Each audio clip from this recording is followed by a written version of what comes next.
नमस्कार, विणास किचनमध्ये स्वागत आहे आपलं. चला आज आपण मस्तपैकी सुरणाची कापं तयार करूया.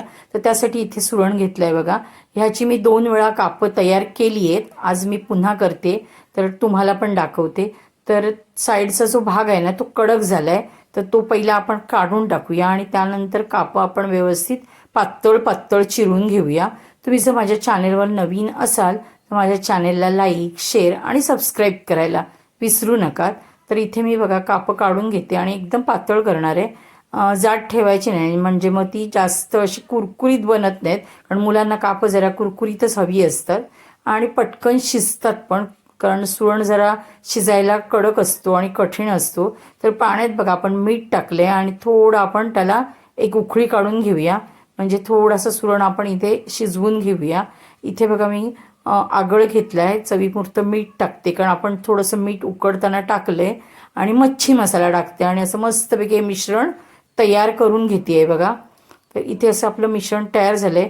इथे सुरणाला आपण थोडंसं शिजवून घेतले, दाखवते तुम्हाला. सुरीसुद्धा त्याच्या आतमध्ये जाते एवढा तो शिजलाय. आता आपण फ्राय करणार, त्याच्यात अजून थोडासा शिल्लक राहिला तो शिजून जाईल, म्हणजे मग असं कच्चट वगैरे राहणार नाही. तर कोटिंगला बघा आपण तांदळाचं पीठ, रवा आणि मच्छी मसाला घेतलाय. तर ते सगळं मिश्रण व्यवस्थित असं मिक्स करून घेऊया. आणि त्यानंतर बघा आपण जी पेस्ट करून ठेवली आहे ना, तर ती ह्या सुरणाला आपण लावूया. तर मी इथे पाणी त्याच्यातलं काढून टाकले. आणि हा जो सुरण आहे ना, अजिबात खाज वगैरे काहीच नाही आहे याला. आणि हा मी मार्केटमधूनच आणलाय, कारण आमच्या बागेतले यावर्षी काढले नाही आहेत, गेल्या वर्षी काढलेले. मग आता जरा मोठे होऊ देत ना, म्हणून बागेतले काढलेले नाही आहेत. तर इथे बघा ही पेस्ट मी अशी व्यवस्थित लावून घेते सगळ्या कापांना. आणि त्याच्यानंतर आपण फ्रायची तयारी करूया. तर इथे सगळ्या कापांना बघा आपलं ही जी पेस्ट तयार करून घेतलेली होती, हा मसाला लावून झालेला आहे. आता त्याला कोटिंग करूया आपण आणि एकदम कमीत कमी तेलाचा उपयोग करून फ्राय करूया. तर इथे असं सगळ्या कापांना मी कोटिंग करून घेते बघा. इकडे आपला तवा पण ठेवून झालाय, तेल पण गरम झालंय आणि अगदी थोडं तेल टाकलंय मी. आणि जर लागलं तर चमच्याने थोडंसं टाकेन.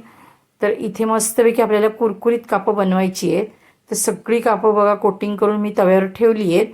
आणि ह्याच्यावर आपण झाकण ठेवूया, म्हणजे मग कुठे जर कच्चट राहिली असतील तर ती सुद्धा चांगली शिजून येतील. आता आपण ह्यांना पलटी करूया आणि अगदी कुरकुरीत होईपर्यंत तळून घेऊया. आणि ह्याची चव म्हणाल तर अगदी एक नंबर कापं झालेली. म्हणजे जेव्हा मासे नसतात तेव्हा माशाची जी कमतरता असते ती अशी सुरणाची कापं, बटाट्याची कापं भरून काढतात. तर सगळी कापं मी इथे बघा एका प्लेटमध्ये घेतली आहेत. आणि चवीला तर मी काय बोलू, अप्रतिम बनली होती.